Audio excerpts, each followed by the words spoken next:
You're listening to WOWDLP Takoma Park, and this is the Thought Bowl. And it's a beautiful day out here in Takoma Park. Maybe winter has taken a brief hibernation. It's really nice outside. And we're here today on the Thought Bowl with Gina Brown. Say hello to the people, Gina. Hi, listeners. And how are you doing today, Gina Brown? I'm well. It's beautiful out. You're right. Yeah. It is. So Gina Brown, she is a Renaissance woman of sorts. Of sorts. She's a comedian. She is a writer. Yes. She is a, what else? A provocateur. A poet. A poet. Yeah.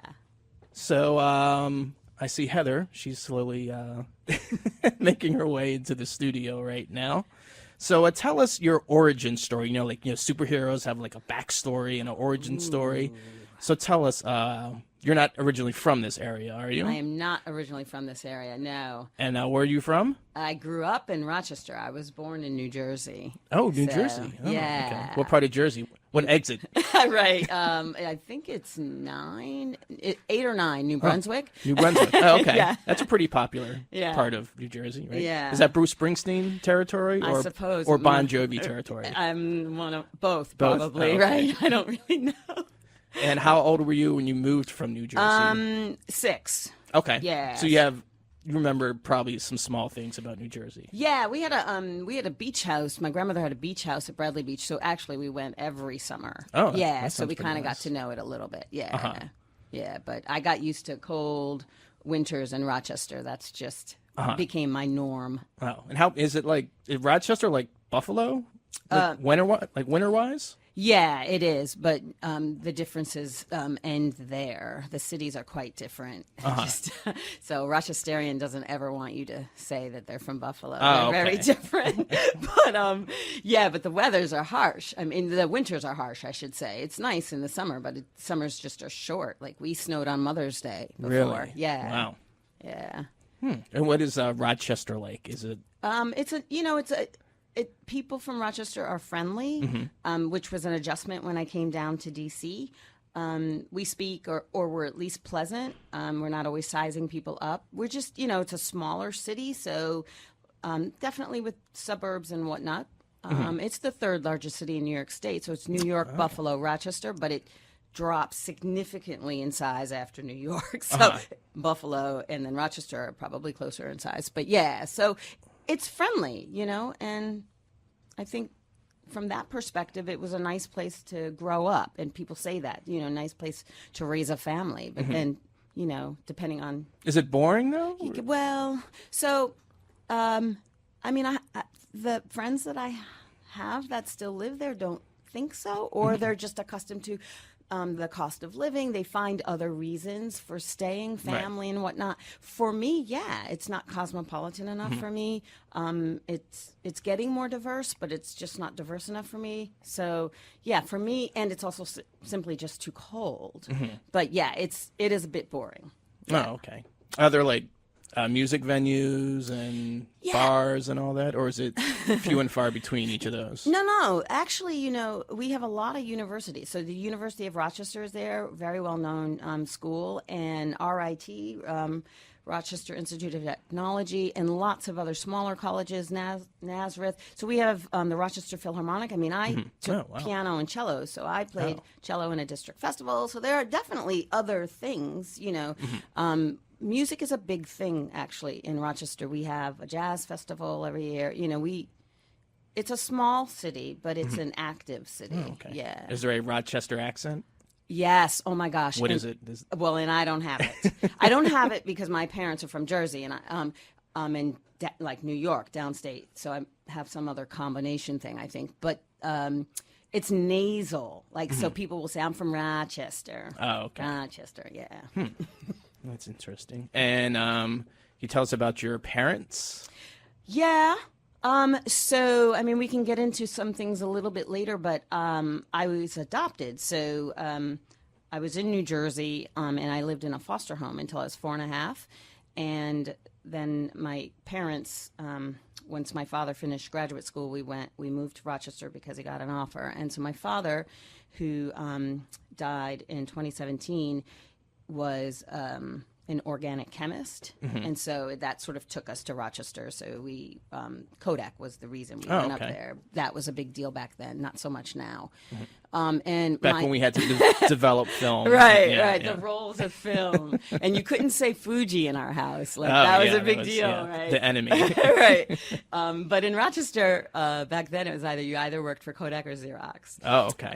And so my mom is an academic, so she taught English as a second language, and she taught abroad and lots of different programs. And so I had kind of academic parents. So yeah. Oh, okay. And what brought you to this area of Washington, D.C.? Oh, so growing up, I studied abroad one of my years in the summer in France, and so I had high hopes of going into international relations. So I thought DC might be great, and I came down to American University to do that. I switched my major fairly immediately, but I just wanted to be in sort of a more diverse atmosphere. Yeah. So how old were you when you? 18. Yeah. So I came down for school, and then I stayed here, went to graduate school, and I never left. Oh, so you've been in the area since you were 18? Yeah. Oh, okay. Yeah. That's a pretty long time to be in the area. Yeah, I've been here longer than anywhere. Right. Yeah. Because you're still fairly young. You're in your 30s. Oh, you're funny. Right, but I have the wisdom of somebody in their 50s, right? How does that work? So when you first moved here, what area were you living in? Well, so after I graduated, I moved to Silver Spring. And I was in Silver Spring for a while. Then I moved. I did a tour in D.C., and then I did some time in Alexandria, not behind bars. That's what it sounded like. I did some right. time in Alexandria. That's what it felt like. And then I'm back across the bridge into Silver Spring again, and then I'm in Chevy Chase now. Oh, okay. Well, you've moved up. You're in Chevy Chase now. Well, one could say. And you have some children. I have some. Yeah, I just saw them roaming around, and I collected them. Oh, okay. That's all right. I'm pretty sure that's legal. Right, somewhere. Yeah, I do. I have 2 girls. And are they both teenagers now? No. One is 10, and the 13-year-old will be 14 in March. Oh, okay. So you have one teenager. I do. And one about to be a teenager yes. in 3 years. Exactly. A tween. Is that what they call them? A tween? Something. Yeah, I mean, she's double digits, so that, that makes a difference, I guess. Okay. And you have your 2 children. Do you see one of them has more of you than the other one? One looks like me. And actually has my sense of humor. And then the other one seems to have my OCD. I have a little bit of that, and she seems to have that. So yeah, there's elements, and then that you can, you see in both of them. Yeah, for sure. Oh, okay. Do you see any bad habits you have in either of those 2? You're like, oh, I hope she doesn't. Yeah, I do, kind of. Yeah, I mean, the OCD one. Do you think that OCD is? I mean, how extreme is your OCD? Well, I've worked on it since I've had kids. I can't have everything as I'd like it to be, but it's a random and weird thing that it may look, out of order to somebody else, but for me, I need to just move something over. So it's a little bit strange, and I think my youngest has a little bit of that, and I don't want to say it's bad. There's some positive things that could be over, orderly, super organized. And you work around it, but when it starts to impact other people, that if you're constantly taking forks and knives out of their hand as they're eating so you can wash them, which maybe I used to do, it's a problem. So, oh, okay. So forks and knives, that's kind of your... I just like clean dishes. Oh, that's strange. I know. How odd. Well, you brought in some of your favorite music. I did. That you like. Could you talk about the first song we're going to hear? Yeah, I think Are You Single is good. Okay. That has come in and out of my life and gives me power sometimes. All right. Are You Single? And who's the artist on this? Aura. Well, I might have to take your case off. Is that okay? Yep. All right. I think you have to take your case I off. have to take it off? Okay. I just want you to know that it never comes off. Okay. But for you, I will do it. Yeah, some phones you just have to. Yeah. No I don't know worries. why they made the jack like that on the phones. Where No worries. We're flexible. all right, is this the new iPhone? No, there's This is nothing. not the $1,000 iPhone. There's nothing new about me. Nothing. Not my attitude, not my phone, not my car. And this is Are You Single by Aura. You're listening to WOWD LP Takoma Park. This is the Thought Bowl, and that was Aura with Are You Single? Yes. Does that song have some relevance for you, Gina? I love it. I think, we've all probably gone in and out of singledom, or maybe that's just me and how my life is.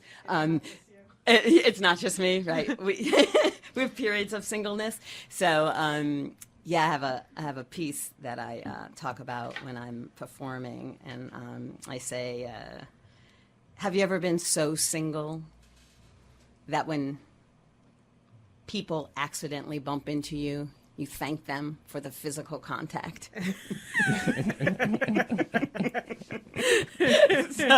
So that song, Are You Single Tonight, is kind of... Yeah, it kind of sounds like two people are in other relationships. They're like, oh, tonight. Or can I-" just they're not in any relationships, but tonight counts. Right. Right? Is that an old song? Or It is. No, yeah. From It's like the definitely 80s? old. Yeah, Oh, okay. yeah. Because I didn't know whether it was like one of those new retro songs or No, something from There's nothing something new. from the 80s. Did we just remember when I said there's Oh, nothing nothing new. new Oh, about okay. me? Nothing. Right? It's all at least half a century old. All of it. So Heather has joined us. Hi, Heather. Hey.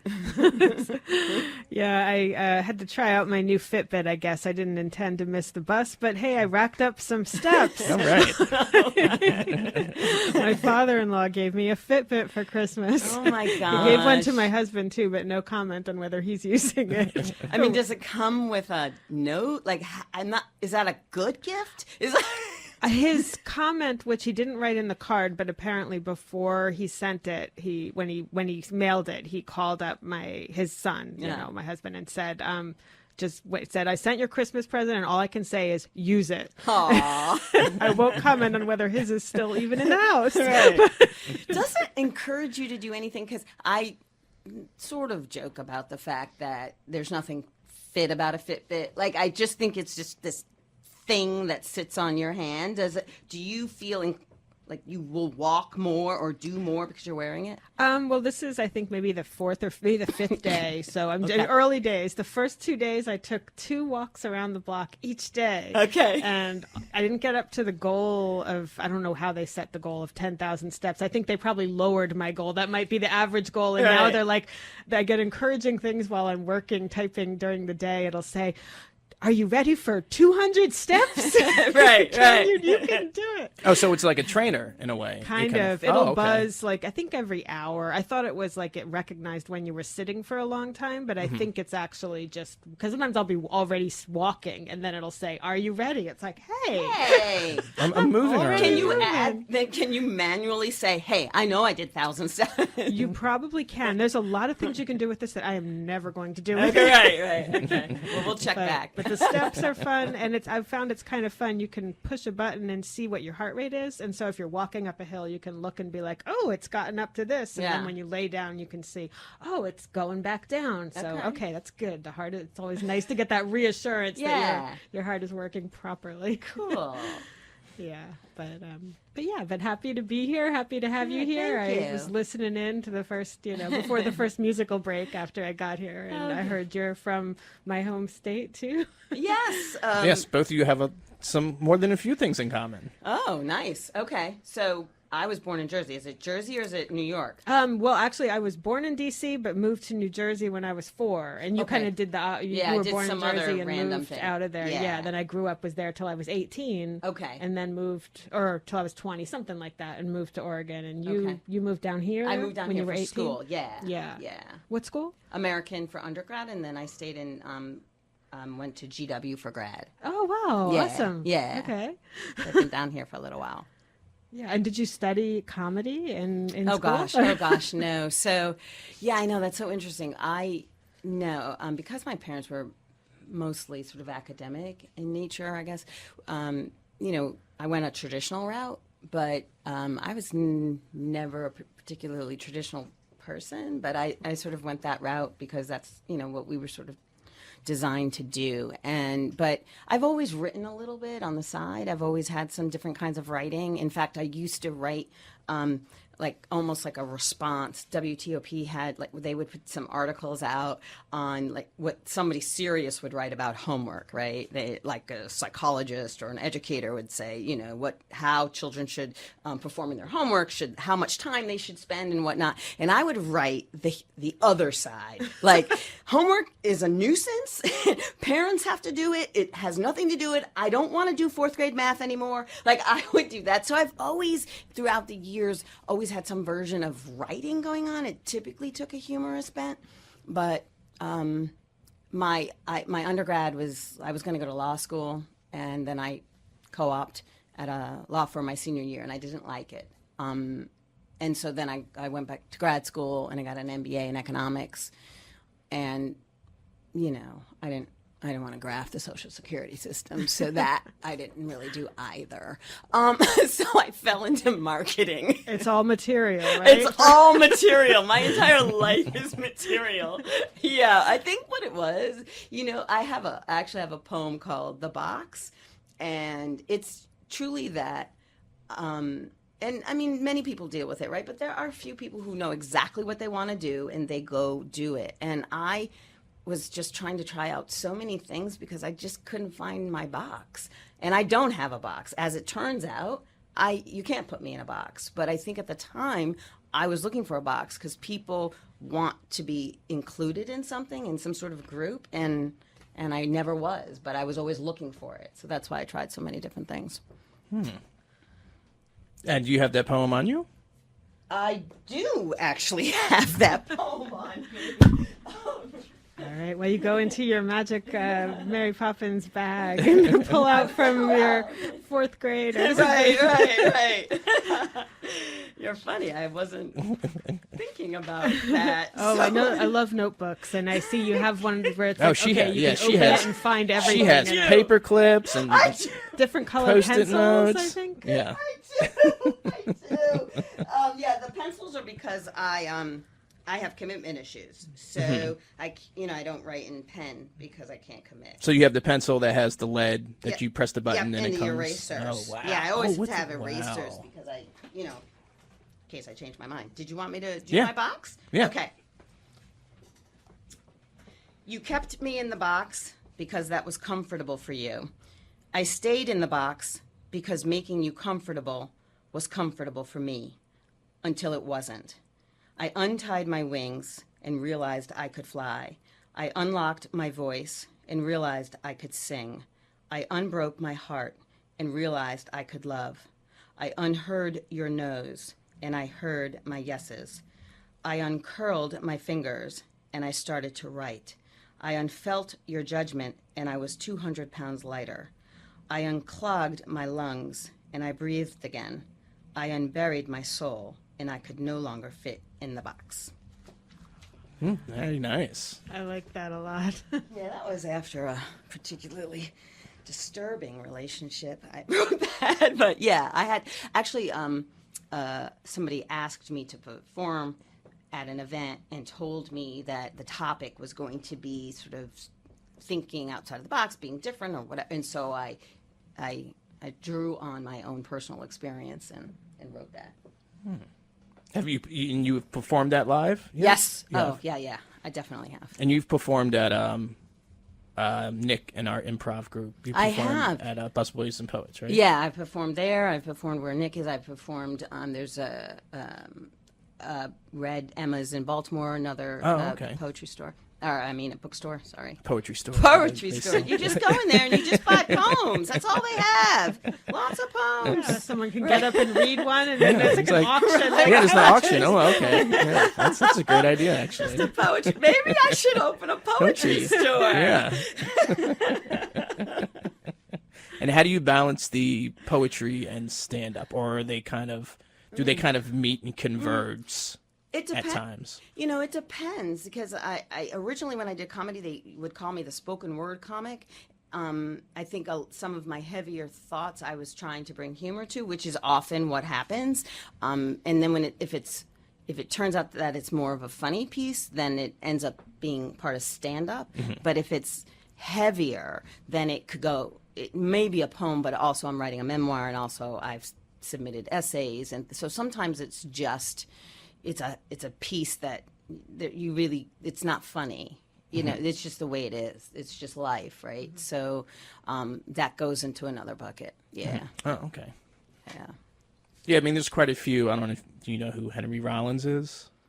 He's from this area, but he's like a big punk rock guy with a whole bunch of tattoos. But he does a lot of spoken word stuff, and some of it's funny, but some of it's pretty serious. But he'll do like a whole hour performance at the 9:30 Club just doing his spoken word material. Yeah, when I finish my memoir or my book, I have a book of Gina-isms that I'm editing. I have a book of poetry. I'm sort of just culling, seeing what that works. But the memoir would be one where I would want to read excerpts from it. I submit excerpts from it to certain things, but the book in whole will have some, things I can pull out and probably do as well at a reading. Yeah. Oh, okay. And how do you... a problem I have is balancing how something when you're reading something and when you're saying something, the emotion and everything. Do you go back sometimes and write something but change it because you feel you have to add just something that the reader knows to feel this particular way? Yeah, I think and you don't always know that until, I think that's why live performances are key, because you know the emotion that you drew upon to write that, but it may not come across. But usually, if you write it with feeling, when you speak it, that feeling comes through. If it's just sort of a casual thing, people will know that. And that's okay if that's what you're going for. Right. Not every piece needs to make you cry. I try to make you cry. If you're not laughing, you should be crying. I'm sorry. So, yeah, that's what happens. And you just say you're going to be performing in the near future? Yeah, I am actually. I'm in February, and there could be something that comes before, but right now, February... maybe 24, I think, is on the 24th. It's a Saturday. I'm performing for Improbable Comedy in Silver Spring. I think you know where the place is. Oh, yeah, the Highwood Theater. The Highwood Theater. On Silver Spring Avenue. Yeah. So I'm excited about that. Cool. Yeah. And you have another song that we could... I do have another song. Funny you should ask. And if you have any comments or questions about this program or other Takoma radio programs, we'd love to hear from you. Email us at trex@takomaradio.org. Let's go back to high school. Let's caught up in you. Caught up? Is this 38 special? Wait, is this the Southern Fried Rock 38 special? Yes. Oh, okay. All right. You're listening to WOWDLP Takoma Park. This is the Thought Bowl, and that was 38 special with Caught Up in You. That brought me back to my high I know, right? Were you bopping? I was bopping. It's one of those songs that you don't think about for maybe even a decade, and then when it comes back on immediately, a whole mood comes up and everything. Yeah. Yeah, so I'm Heather, and I came in a little late, but if you're just tuning in, we have Gina Brown on here, stand-up comic, improv, poet, and also we've been finding we have a lot in common, right? We do. About the same age. Yes. So when that was both our high schools, one of our songs, and both have two daughters. The two daughters, yeah. And yeah, and we both have at least one ex-husband, right? Yeah, I mean, you need to catch up. So, but that's part of my OCD because I'm balanced. Oh, we both have that too, yeah. 2 marriages, 2 divorces, but see, you're off balance. Oh, right. So, right. I mean, I'm not trying to predict anything, but if you want to play fair with OCD and balance, you need to get yourself divorced. Yeah. Well, maybe we could get divorced and then get remarried. Yeah, I mean, you work through it, but yeah. So, I do. I have two ex-husbands and 2 kids. But The 2 kids are from one ex-husband. Okay. Oh, okay. Yeah. And you said one of them may or may not be listening in? Well, he doesn't know yet. I'll let him know. It's a weird relationship, especially when you have kids, because you don't ever, it's not like you're like, oh, okay, well, this didn't work out. Bye. I'll never see you again. You're still enmeshed. Yes. Right. Yeah. Yeah, exactly. I mean, I dreamed last night that my ex-husband brought me a birthday cake. I don't know what that's about, but yeah, it Was there anything that popped out? No, it was there was supposed to be I was supposed to be coming to some dinner, and it was like knew I was making everyone wait, but I just couldn't get ready. And I was in some hotel room, and so finally I guess they were planning to surprise me in the dream at the restaurant. So my ex-husband and his dad come into the hotel room, and they're carrying this birthday cake with candles, and everyone's singing happy birthday to you. And then they went back to the table, and I still couldn't get ready. I was trying to put socks on, putting them on the same foot, and then I woke up. Wow, even in the dream, it was all over the place. Like, you couldn't even organize. I could not organize, letting people down. Right. I think the kids were of course, they're always young in the dream, usually. They were waiting for me. I was letting them down. Your kids were younger in the dream? Yeah, they're usually in dreams. They're usually like 2 and 6 years old, or 5 and 9, or something like that. Yeah. That's wild. Yeah. What about you? Do you dream about your kids no. or ex-husbands or none of it? Actually, no. Enough in waking life. And I've heard, and I don't. And the kids, they may be actually listening now. I found out. But I don't dream about the kids. I don't dream about kids, and I don't dream about any of my exes. They are never in my dreams.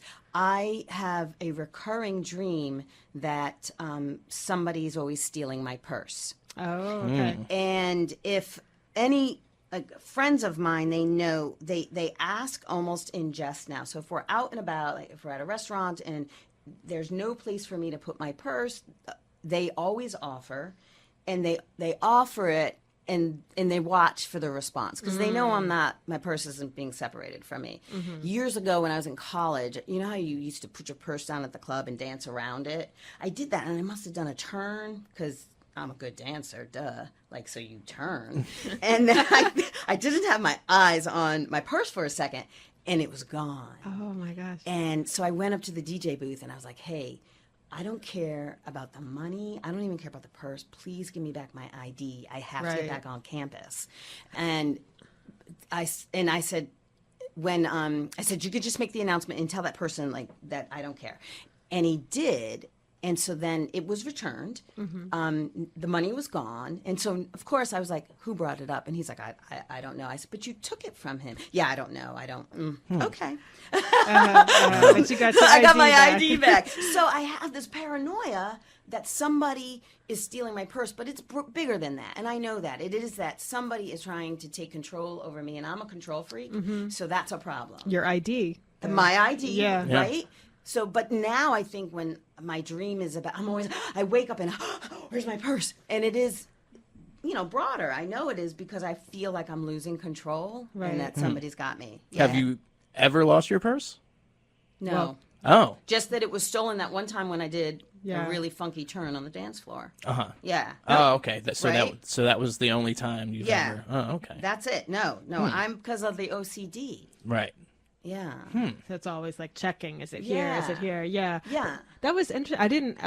I missed out on the club culture background, so I didn't know that bit about you dance around your purse. I'm really happy to know that little bit. That's Yeah. Yeah. Did you It makes not? total sense. No, I didn't. I've done some house dance classes and things now, and I'm like, why didn't I do this kind of stuff? Like actually back go when to I a was club? younger. Yeah. No. I got married young. And everything. I was okay. went to college and. When I was doing that partying kind of days, it was more like sitting around in the woods, drinking cans of beer and stuff like that, and playing okay. frisbee. Yeah. I got you. Yeah. not as fun, Very maybe, different or a different sort of, vibe. Yeah, no, I got you. Yeah. But I love those little bits of culture that it just makes total sense if that's, what you grew up with. And now it's like, oh, I wouldn't have known what to do. In fact, my younger daughter does go to clubs and we actually, we're talking about that the other day because she was just telling me her plans. Like, okay, I'm going to go straight from work. So I'll have to make sure I don't bring a purse or don't bring a coat because I want to look cute. I don't want to be, I don't want to have to wonder where did I leave it? Yeah. So, and if I put it in my trunk, you have to do it put your things in the trunk at your starting point, which you cannot get to the destination and put your things in the trunk there because somebody might be watching you. Then they see you go into the venue, and then they break into your trunk and take it. So again, because I'm OCD, like all of that is planned out ahead of time. But but it's good. Then you haven't lost it. No, I definitely used to go to clubs and dance. I'm a music person, really. I mean, I studied a fair amount of music, but I'm a music person. So yeah. Yeah, one thing about purses I don't understand because not every. Do you have a purse, Heather? Well, I have I do have a purse. I guess now more. I usually have like a tote. I often have a kind of because it has to be big enough to have like my notebook and it's usually books and water bottles and all these things. But and I used to have a backpack when I was going to work at Pete and I used to work together in DuPont Circle, and I had like a turtle backpack. You know, it would be as if I was planning to. Well, I might not want to go home tonight. I might just decide to just keep walking after work and going towards the mountains. Are you single tonight? Like exactly, I've got everything I need here. Snacks and activities. There's a term. I won't call it. I won't say it on the radio, but there is a term for that sort of bag. Is there really? Okay. There is a term. Well, I just called it my turtle bag, but that works. I've got like an over-the-shoulder bag. But my purses are important. I mean, my older sister is looking now currently for the perfect purse. Like she doesn't want a shoulder bag. She wants a handle bag, but one that's really comfortable to hold. Big enough to hold what she needs, her journal and stuff, but not like oversized and everything. And it seems to be hard to find exactly. Ideally, you would have. I have do crossbody, but when I was a younger dancer, like if I didn't want to put it down, I had the cross. I never took it off, and then you could dance with it. But yeah, I mean, as you get older, you need your readers, and they. What are you gonna do? They can't. Yeah. But some people survive without a purse their whole life, and I wonder what's the distinguishing factor between people that have a purse everywhere they go and people who don't have a purse. I would submit that the people who don't are far more laid back than I am. I am laid back about some other things, but not about that because I'm a just in case person, and the just in case has to be in my purse. But the people who walk about and they can just put money in their pocket or whatever, maybe they're not carrying ID, or maybe that fits in their pocket too. They're not worried about all these other things. I used to carry a checkbook. I mean, nobody uses checks now, but even then, when it was a thing that people wrote with checks, I was the only one who carried. Nobody else. They're like, "Oh, I left my checkbook. I got home," and I was like, "Oh, I would never leave it at home because you might need it." Right. Yeah. I remember reading once that, like, if you look at like an old crowd photo of people like milling about, walking around in the city, not like at an event, but like going to work and things. You look at them and you think, it's like, where is their stuff? People they might have a little tiny briefcase, but often they're just free-handed, free-backed. I don't get it. George Carlin wouldn't get it either. He's a whole thing about stuff. Oh, yeah. I love that bit that he does about stuff. Stuff is important. You ever see old pictures and people don't have cell phones? Like you see like an event or something, or people like, at a bar in the 1970s and everyone's just talking to each other. It is weird. But that reminds me, though, I just saw a picture of an acquaintance I have that used to live in Takoma, so local, but now she's in St. Petersburg, and she took a picture of somebody on the sidewalk on a horse on a cell phone. Wow. And they were just like, it was like they did it every day. They're just looking down at your cell phone, just like you would on the metro, but they're plodding along on the sidewalk on their horse. I guess it's less dangerous to ride a horse while looking at your cell phone. Possibly, because the horse has eyes too. So yeah. Think, one of my friends, I'm actually in a comedy group of just women called Say cool. What. Say what? Say what? And I was going back and forth with one earlier today, and we talked about the fact that people don't even respond with actual language anymore. Like they'll just emoji. I do that, yeah. And you have to pull. I wonder, did she like that? I think she liked that. Was she liking my "I'm hurting" comment, or she giving me love? What is happening with this? Devil face rainbow. Right. Are you coming on to me? Right. I don't know. Right. So then you have to try to decipher the emoji. But if you had just used words. Right. Right. Sometimes I find, especially when like I've been bickering with my current husband, an emoji will stop the argument. Like after it's kind of wound down a little bit, it's like, how do you argument? end it? Yeah. Then you just send like, oh, a little turtle or something, and it's like, yay, everything's fine at least for now. Yeah, in the text world, it's fine. When you go Yeah. home, that is not fine. The turtle did not fix everything. No. I'm just amazed how popular the poop emoji. Oh, I right. wore I it. don't get that. I Yeah. wore it for Halloween. Oh, wow. You did? I did. I was poop. Was it sexy poop? Or Oh, just I'm going to show you. I'm going to show you. I think you would want Sexy to have poop. some of this poop. Oh, yeah. No. Sexy Halloween costumes. I mean, no. Not, first of all, no, not me. But I always think it's hilarious. You're like, I'm going to dress as Batwoman. And then, well, what I meant was sexy Batwoman. Right. I'm like, no, you don't always have to put yourself out on Front Street. It's okay. Maybe somebody will like you for who you are on the inside. Yeah. Along those lines, you are a woman doing stand-up comedy, and a vastly majority. Yeah. I think the statistics are like 95% of all stand-up comedians are male. Well, 95% of the ones you're allowed to see, because that's who's allowed, that's who gets the performing deals, and that's who's on stage most of the time, and most of the a lot of the venues are run by men, and they don't always, have women on their shows. Yeah, it's an interesting arena, very different from the poetry world. I will have to say, like if you're doing both of them, it is quite different. But when I first started, and I've been doing it maybe 5 or 6 years, so it's not super long. I mean, there's comics that have been around for a really long time. People commented, I had, a guy sort of do the once over, like, well, what do you have to say? I mean, look at you. There can't be anything like that's happened in your life that's either tragic or anything, like literally. And so there's two things that are interesting about that. A, you make the assumption that comedy only comes from tragedy. A large portion of it does, but also you make the assumption that somebody who looks like me, whatever that means to you, doesn't have tragedy because I don't wear it on my face, or, I'm not always disheveled, so you don't know what's going on. So he was wrong on many, many levels because I've had a lot of it.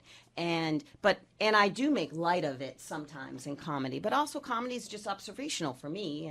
And so yeah, I've had it, and it's unfortunate, and or even if it's not stated, it can be less overt, but you feel it, and it's one of these things where you can't really explain it to somebody, but you can feel that energy, Right. Yeah, very different in the poetry world. Poets don't not really, because a lot of the poets are women. Do you think that those statistics are inverted, or not as that much? Or do you think it's like 70-30 women? Well, there could very well be a 50-50 in the poetry world. I don't know. I probably do more comedy than I do I write more than anything. But in terms of performance, I probably perform more comedy than I do poetry, but I write more than anything for either of those genres and outside that. Right. But when I perform poetry, it's just a different energy. I'm not saying that comics don't support other comics, but they don't. I'm telling you, it's challenging. And in the very beginning, many would stand in the back of the room and they just look at you. And even if you said something funny that the audience laughed at, they're stone-faced. It's almost like some rite of passage and pledging, which I did in college. So it's like pledging again. Right. Poets, it's almost like one love. I'm sure there's some competition, and I'm just not up in that sphere. But it's a different energy because it's an emotional piece that you're usually getting up and sort of talking about. And I don't think you're fighting for fame as a poet. I mean, a poet is not saying, "Oh, I'm going to be on Jimmy Kimmel next week," but every stand-up is like, "I want to be on." I want to be on this, I want to be on that. So everyone is viewed as a competitor in a way. Yeah, I mean, there's performing poets, obviously, but from my perspective, I want to publish. Right. And a poet might be more inclined to publish a book, right? So. Yeah. Yeah. Yeah, it's a thing. It's definitely a thing. But it doesn't, I'm older. When I started, I was older, and I'm still obviously just more older. And I've always been sort of somebody who is out there. Like I don't follow too many people's beats. Like I have my own. So it comes to me, but then it falls off. I take it in. I'm aware of it, but I don't let it stop me because I kind of just do whatever, I just kind of do Gina. Right. Yeah. You have a thick skin about it. Kind of, yeah. Yeah. And you have another song that we can... Oh, I do. Let's find that. What decade is this song from? I mean, my decade. Some from the 20s. I mean, I'm just saying. I feel like you're judging, and I don't like it. This is So Fine. It's a party song. Okay. And it's probably from the 80s or the 90s. Maybe the 90s. I don't really remember. So Fine. Yeah. The Howard Johnson Party. Yeah. By the Epic Party Band. Yeah, it kind of gets you pumped, and, it's a nice song to walk onto the stage. You're listening to WOWD LP Takoma Park, and unfortunately, we're at the end of our show. Aww. Thank you, Gina Brown, for coming by. And how can people get a hold of you if they want to find out when you're performing next? GinaBrown.com, and it's just as simple as it is, GinaBrown.com. And then off of that, you can find my social... I have Instagram, Facebook. I have a Facebook page, and the whole deal. So, yeah, check me out. All right. I'm Pete Pinocchi. I'm Heather, and stay tuned for the wonderful roadside attraction. And, continue listening to WOWD.